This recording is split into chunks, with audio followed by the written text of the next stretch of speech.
Hello hey Vios, எல்லோரும் எப்படி இருக்கீங்க? எல்லோரும் வீட்டில் சேஃபாக இருப்பீங்கன்னு நம்புகிறேன். நானும் வீட்டில் சேஃபாக இருக்கேன். இன்றைக்குள்ள டிஷ் பார்க்கறதுக்கு முன்னாடி இந்த சேனலுக்கு நீங்கள் புதுசாக இருந்தால் மறக்காமல் சப்ஸ்கிரைப் பண்ணிக்கோங்க. பக்கத்தில் இருக்க பெல் ஐக்கானையும் கிளிக் பண்ணிக்கோங்க. ஸோ தட் எங்களோட வீடியோஸ் எல்லாம் உங்களுக்கு அப்டேட் ஆயிரும். சரி, வாங்க கிச்சனுக்குள்ளே போகலாம். ஹலோ ஹே வியோஸ், இப்போ நம்ம ஒரு அருமையான டிஷ்ஷை பற்றி பார்க்க போகிறோம். என்னென்னு கேட்டிங்கன்னா, ஆட்டோட ஈரல் ஃப்ரை. அப்பா, சொல்லும் போதே நாக்கு ஊறுது. உங்களுக்கு ஊறுன்னு நினைக்கேன். நீங்களும் கண்டிப்பாக வீட்டில் பண்ணி பாருங்கள். உங்களுக்கு தேவையான பொருட்கள் இன்க்ரீடியன்ஸ்லாம் நான் டிஸ்கிரிப்ஷனில் கொடுத்துருக்கேன். உங்களுக்கு தேவைன்னா எடுத்துக்கோங்க.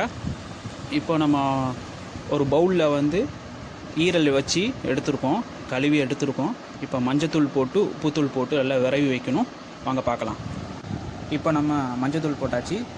இப்போ நம்ம உப்பையும் சேர்த்து போட்டாச்சு. நல்லா மிக்ஸ் பண்ணிக்கோங்க, சரிங்களா?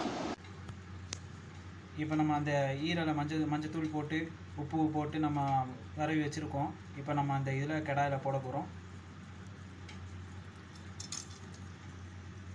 இது நம்ம ஜஸ்ட்டு கொஞ்சம் அவிச்சு எடுக்கும். இப்போ லைட்டாக எண்ணெய் ஊற்றுவோம்.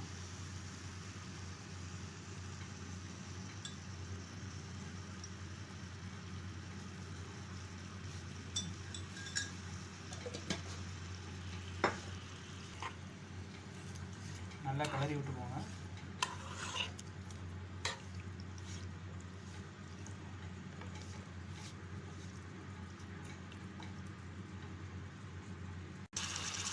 கொஞ்சம் தீயை கூட்டி வச்சுக்கோங்க. இப்போ கொஞ்சம் மிளகாய் பொடி போடுறோம்.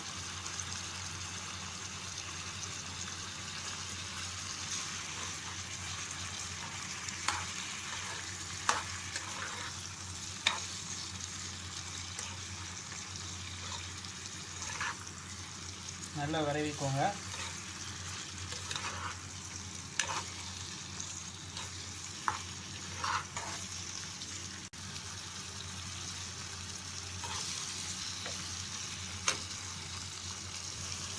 அஞ்சு நிமிஷம் அந்த கடாயில் போட்டு கிளறிக்கோங்க.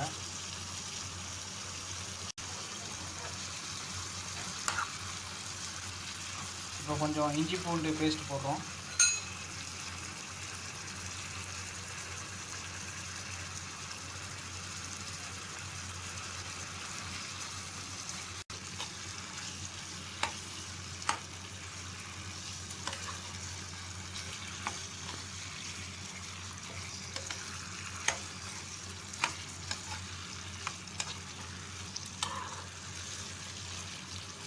நல்லா மசாலா அங்கேயும் பரவி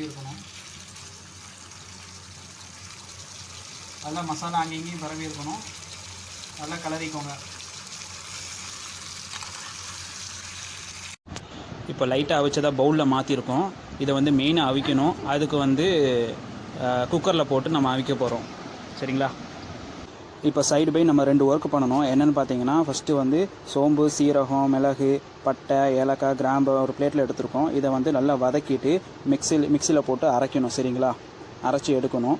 ரெண்டாவது ஒர்க்கு பார்த்தீங்கன்னா, இப்போ நம்ம ஒரு பவுலில் 4 தக்காளி எடுத்து கொதிக்க வச்சுருக்கோம்.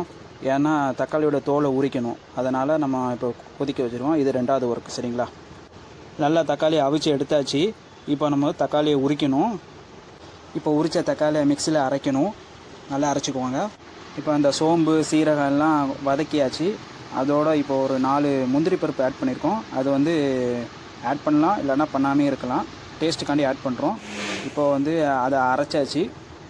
மிக்சியில் போட்டு அரைச்சி எடுத்தாச்சு. இப்போ ஒரு கடாயில் எண்ணெய் ஊற்றிருக்கோம். ஒரு 3 வெங்காயம் கட் பண்ணி வச்சுருக்கோம். வெங்காயத்தை போட போகிறோம்.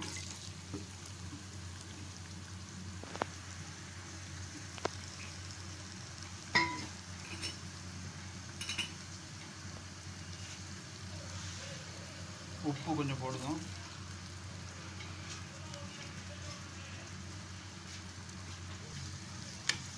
நல்லா வெங்காயத்தை வறுத்துக்கோங்க. நல்லா ப்ரௌனிஷாக வரைக்கும் நல்லா ஃப்ரை பண்ணிக்கோங்க வெங்காயத்தை. இப்போ வெங்காயத்தை வதக்கியிருக்கோம். லைட்டாக கொஞ்சம் புதினாவும் ஆட் பண்ணியிருக்கோம். இப்போ கொஞ்சம் கொஞ்சமாக சொம்பு நிறத்துக்கு வருது. இப்போ குக்கரில் அவிச்ச ஈரலை இதில் போடுவோம். குக்கரில் வச்சு அவிச்சு எடுத்தாச்சு. நாங்கள் ஒரு 3 விசில் 3 விசில் போட்டு குக்கரில் அவிச்சு எடுத்தாச்சு. அந்த ஈரலையும் இப்போ அந்த வெங்காயம் வதக்குனதை சேர்த்தாச்சு. இப்போ அந்த சோம்பு எல்லாத்தையும் நம்ம ஆட் பண்ணுறோம்.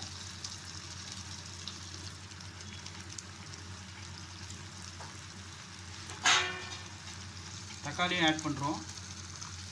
தக்காளி சாறு,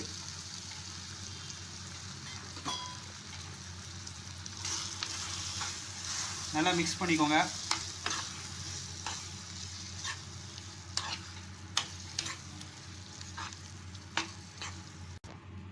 கொத்தமல்லி கீரை கொஞ்சம் போடுறோம்.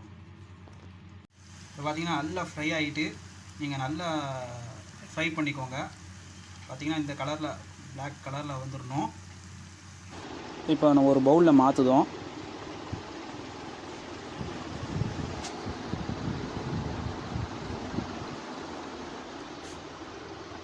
பார்த்திங்கன்னா பார்க்கவே நல்லா இருக்குது. இந்த மாதிரி கலருக்கு வரைக்கும் நீங்கள் ஃப்ரை பண்ணிடுங்க, சரிங்களா? நல்லா பிளாக்கிஷாக வரணும். இப்போது கொஞ்சம் வெங்காயம் போடுதோம். இன்னும் நிறைய டிஷ் பார்க்குறதுக்கு எங்களோட சேனலை நீங்கள் சப்ஸ்கிரைப் பண்ணிக்கோங்க. மறக்காமல் பெல் பட்டன் கிளிக் பண்ணிக்கோங்க. இந்த டிஷ் உங்களுக்கு பிடிச்சிருந்தா மறக்காமல் லைக் பட்டன் கிளிக் பண்ணிக்கோங்க. ஸோ தட் எங்களுக்கு அது ஒரு மோட்டிவேட்டாக இருக்கும். சரி, ஓகே. அன்டில் தென் பாய்.